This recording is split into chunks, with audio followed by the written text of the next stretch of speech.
যে এটা নিয়ে কথাবার্তা হচ্ছে এবং সেটা নিয়ে কাজ হচ্ছে এবং এটা নিয়ে সামনে পলিটিক্যাল পার্টিগুলোর সাথেও কথাবার্তা হবে। সাগর ও রুনি আমরা এখানে যারা আছি আমরা সবাই সাংবাদিক, আমাদের ভাই এবং বোন ছিলেন এবং এটা আমাদের মানে খুবই একটা ট্রাজিক একটা অধ্যায় আমাদের সাংবাদিকতার।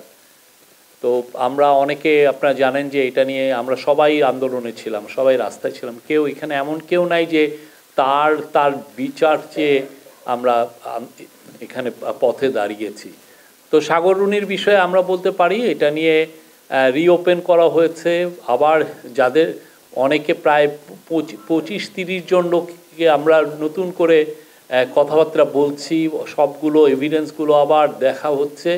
এটা নিয়ে খুব মানে অনেক বেশি কাজ হচ্ছে, আমি বলবো যে খুব দ্রুত গতিতে আছে। যেই টাইমটা আমরা লস করেছি সেটাকে কীভাবে মেকআপ করে এটার একটা ভালো, এটা খুবই একটা টাফ একটা টাস্ক হবে। জানেন ঘটনাটা কত 12-13 বছর আগে ঘটেছে, সেটাকে আবার নতুন করে ইনভেস্টিগেট করা। বাট এটা কাজ করছে পিবিআইয়ের প্রধান, এটা ইয়েছে ওনার সাথে আজকে আমাদের কলিগের কথা হয়েছে ওনার সাথে।